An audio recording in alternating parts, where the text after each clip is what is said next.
4 degrees, 7 miles of visibility in Clinton this morning. Local information that makes a difference. Here's your regional weather. Today, we'll see some early fog with clearing skies. Temperatures today around 40 degrees. East winds will shift from the west this afternoon at 5 to 15 miles per hour. Wind gusts today as high as 35 miles per hour. In the overnight tonight, clear skies with a low near 20 degrees. Northwest winds at 10 to 20 miles an hour. Wind gusts at times as high as 35 miles per hour. Wednesday sunny. Temperatures in the mid-30s. Northwest winds coming from the south in the afternoon at 10 to 20 miles an hour. Wednesday night clear, lows in the mid-20s. Thursday partly sunny and a high in the upper 40s. Friday, a 30% chance of morning rain showers. Otherwise cloudy. Temperatures in the upper 50s. South-southeast winds will shift from the southwest in the afternoon. It'll be 10 to 20 mile per hour winds, and Friday wind gusts as high as 35 miles per hour, and your Christmas Eve temperatures again in the upper 50s. We start the day partly cloudy and cool in central Illinois, 24 degrees in Bloomington, 26 in Hayworth, 24 in Leroy, 25 in Farmer City, 26 in Champaign, 25 in Monticello, 30 degrees in Decatur, 26 in Mount Pulaski, 24 in Lincoln, 23 in Springfield, also 23 degrees in Peoria. It's 24 degrees under partly cloudy skies in Clinton. Winds are calm, 7 miles of visibility with some patchy fog in central Illinois this morning. And right now, humidity at 100%. Get the latest in local weather anytime from your computer or mobile device at DeWittDailyNews.com. From regional radio, DeWittDailyNews.com and the WHOW app. This is local information making a difference. Top of the morning. Thanks for being with us here on this Tuesday. Coverage of news is brought to you by Baum Chevrolet Buick in Clinton, your Silverado headquarters. Cybersecurity has been a hot-button issue for government entities lately, and Monday night, the Clinton City Council approved a new server and cybersecurity upgrades. Clinton City Treasurer Clint Lichtenwalter told the council they try to upgrade their servers every 5 years, but the current one is at 8. He says it's time to upgrade that, with renewal costs going up just about every year. So I sent out the quote to everybody a few weeks ago. Obviously, the biggest individual item in here is the new server. One we have is currently around 8 years old. We usually try to replace them every 5 years. This one had been really good, though, and you get a 5-year maintenance agreement with the servers, and then you pay annually after that, and the maintenance renewals hadn't been too bad. We've got some disk storage issues with it now, getting too small. We've got one disk that has some degradation issues whenever you restart it, and it's just time to upgrade it. The renewal costs are getting higher each year.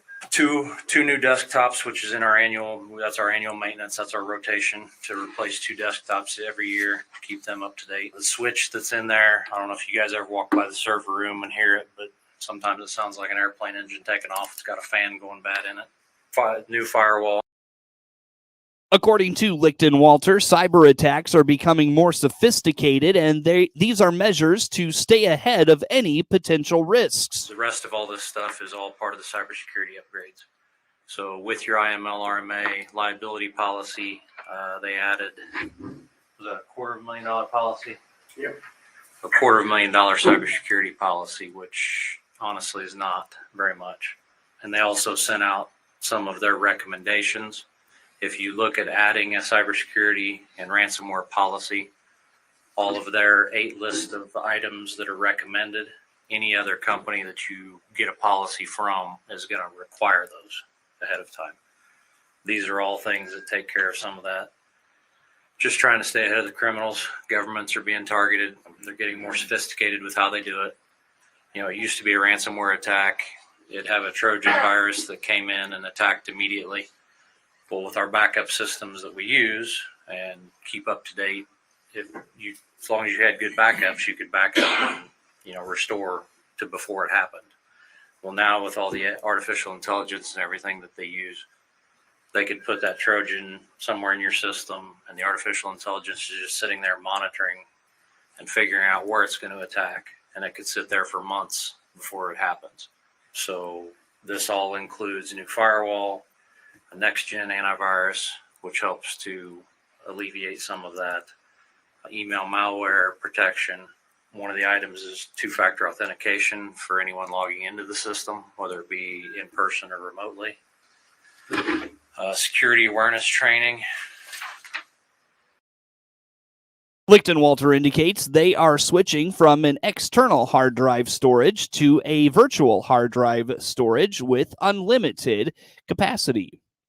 It's Survivor season at the Clinton YMCA. On the WHOW Morning Show Monday, Clinton Y Executive Director Rennie Kluver told Regional Radio signups are going on now for the annual fitness program. I don't want to give out too much information because we don't have all the information. Okay. As far as the prizes, which is kind of a big deal. We did that last year with the trip for two to Cancun, or you know, it was a lot of money up to wherever you wanted to travel. We are working on something very similar to that. That's all cool. I can divulge. It is going to be January 4th is Why Survivor through March 27th, and registration is going on now. If you want to wait to see until we veil the actual grand prize, then you've got till, I would say, the 4th to sign up for that. So there's a long sleeve shirt option that you get with that's $30, or the hoodie, which is $40. There are going to be weekly prizes given out over those weeks from January 4th through the 27th. And, you know, the question is, will you survive? As you perhaps consider a New Year's resolution that is based in a better health state or becoming more health conscious, Kluver says the Why Survivor program can be a great catalyst to that. Survivor offers a starting challenge of 2 fitness hours per week and works up to 6 hours per week at the end of the challenge. I would say the majority of people that start this program, and it's probably, I would say, would be one of my recommendations too, especially if you're not gun-ho right now working out on a regular schedule, but it's to start out with that. I think it starts with 2 hours a week, and then every couple of weeks, then it increases the amount that you need to work out, exercise. When I say work out, you know, it's not like you have to come in and throw a bunch of weight up. You can just come in and walk on the treadmill or come to the pool and swim. It's really whatever tailored to, it's going to fit your health and wellness needs. And so that, I think by the time you get to the last week or so, a couple of weeks, then you're looking at 6 hours of workout, which can be mind-boggling now if you're, you know, not even you're at 0 hours now. But it, like you said, it's a great program to kind of give you that incentive and to hold you accountable to, you know, who knows, it may start you on a program for the rest of the year, into the summer, for the rest of your life that you find a benefit for. For many that go into a new year intending to become more fit or healthy, the goal is too general. Kluver says set goals within that goal and start small.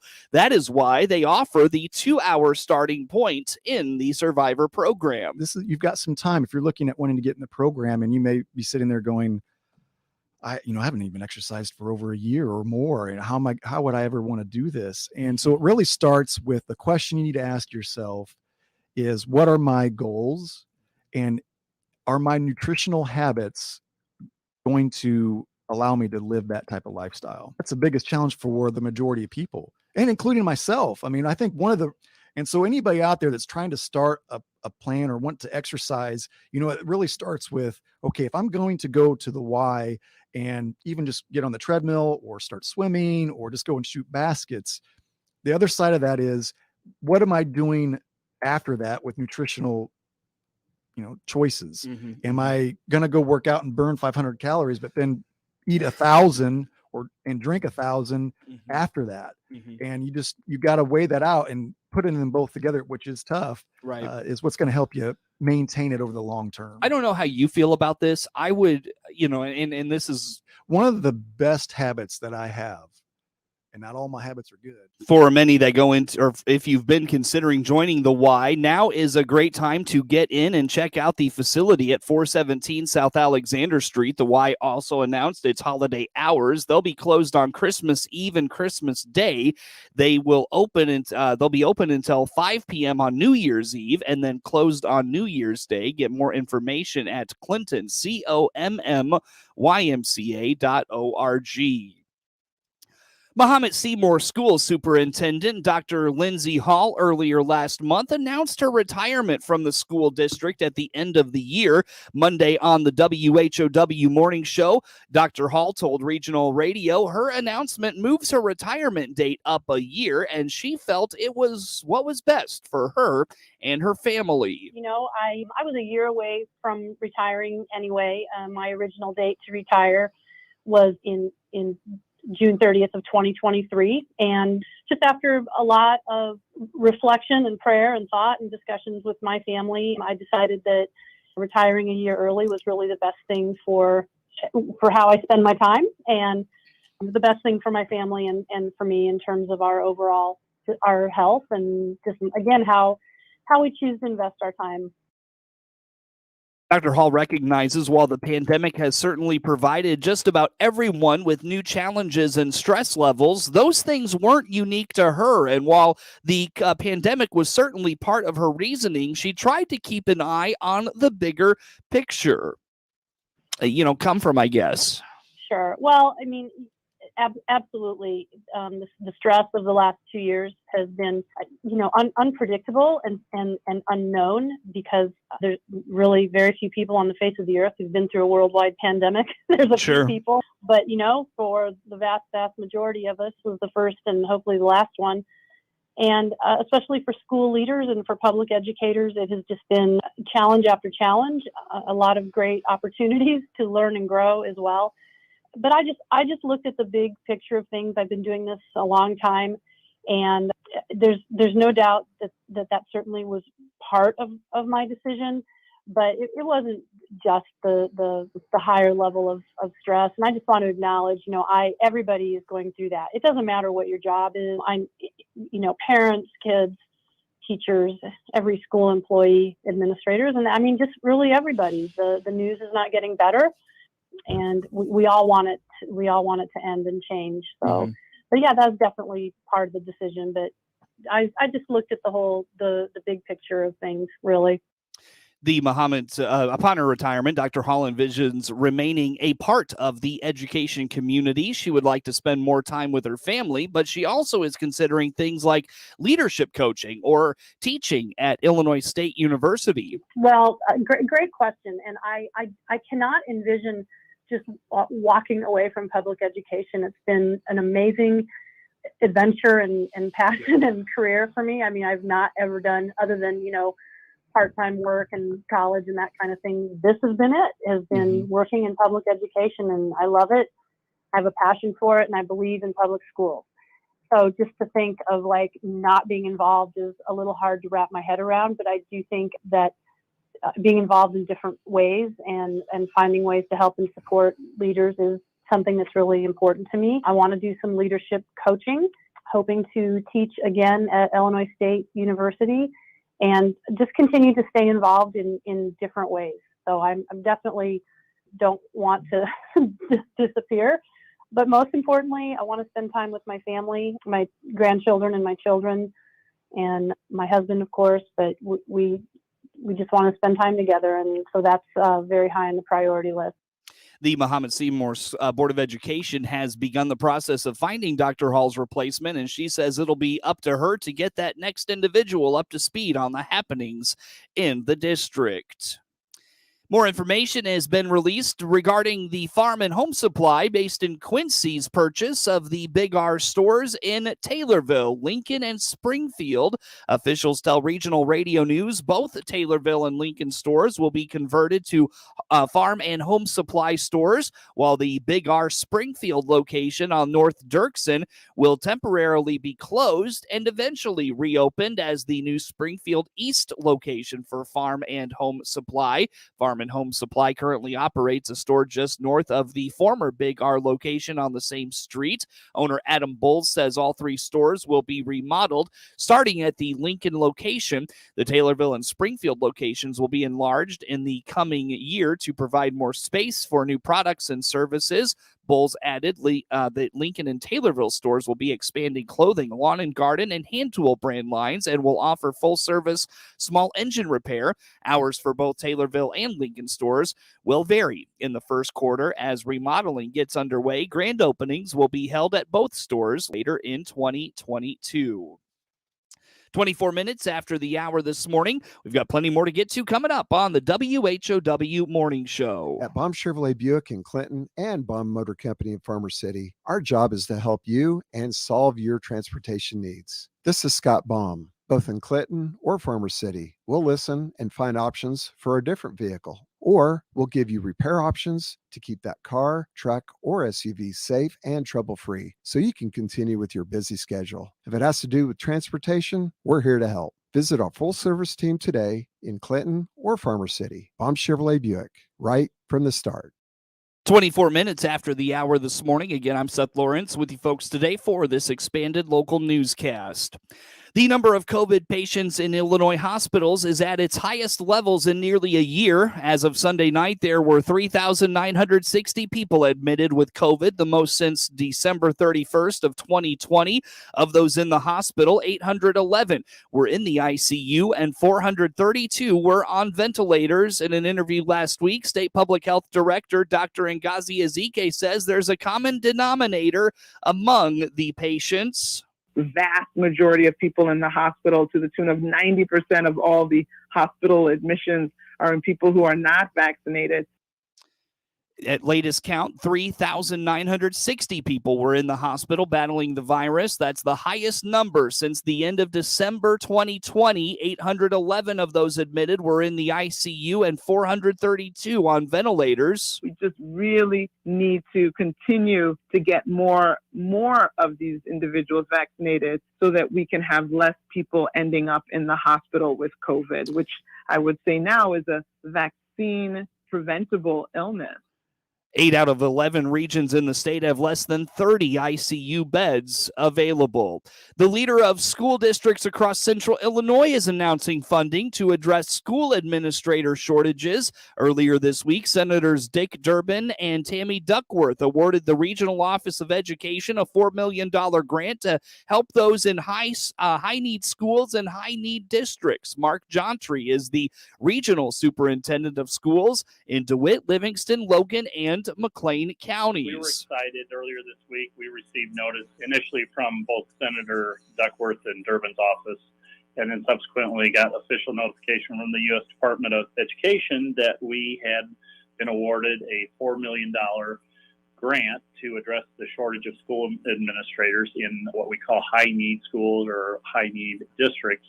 Specifically, what we're talking about is our rural districts that we serve.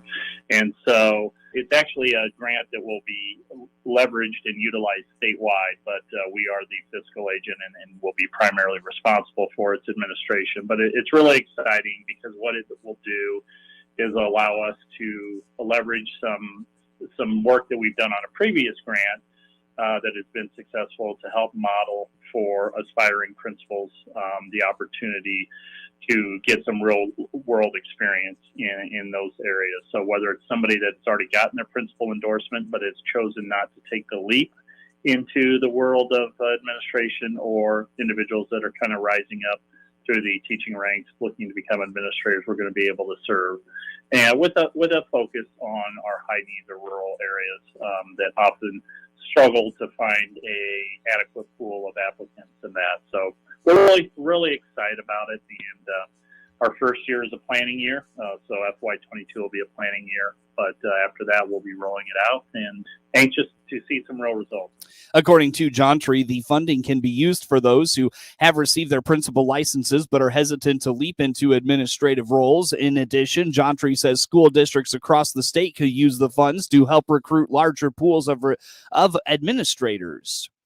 The University of Illinois will temporarily switch to remote learning in January before opening classrooms to students. Students and staff in Chicago and Champaign-Urbana will need to show negative COVID tests, the university said Monday. The Chicago campus will go online for 2 weeks starting January 10th, with some exceptions. The Champaign-Urbana campus will be online January 18th through the 23rd. The Chicago campus letter said they anticipate the 2-week period of online instruction to allow students to get booster doses, settle in, and navigate any health issues without concern of missing the beginning of the semester. The COVID vaccination rates at all campuses, including Springfield, is more than 95%.